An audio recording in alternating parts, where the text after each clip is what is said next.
We're talking with Chris Dessi of Silverback Social. Small businesses constantly come to us with questions on social media. Yeah.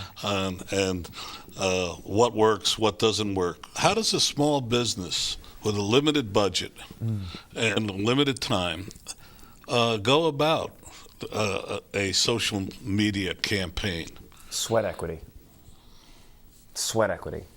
If you care about your business, you should care about social media. Because if you care about your customer and the perception of your business, when the customer walks in the front door, if you're a brick and mortar, you need to be involved in social media and you need to educate yourself. I hate to be so hard-lined on that, but I have low tolerance for people saying, I don't know what it is, I don't know how to do it, I'm gonna get an 18-year-old intern to do it.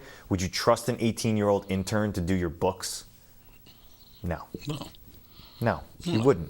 You need to educate yourself and you need to get involved in it because this is the world. And this goes back to the earliest question. What's social media mean to you? Social media is air.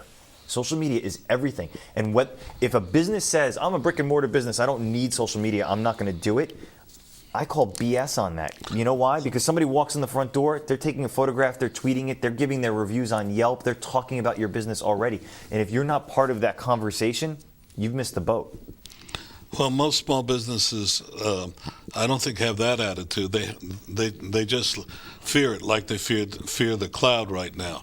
But that's for another time. But then I push back and I say, well, what do you fear? You're going to fear that you're going to hear negative stuff about your business? Well, maybe it's good negative stuff. Maybe it's constructive feedback and something needs to change in your business and it's going to help keep your business alive. And if you don't hear it, your business is going to go under in the next year, right? Well, it also gives you an opportunity if you do get that negative thinking like you, and it gives you that opportunity to be able to spin that around, that if you did have a positive reaction to it, or you tried to turn that negative into a positive, then you have the story of how you realized you were wrong, you made it right. And the best part, Sal, you're getting it, I'm converting you. And the best part about it is then they become your biggest brand advocates because they're like, oh my gosh, they care.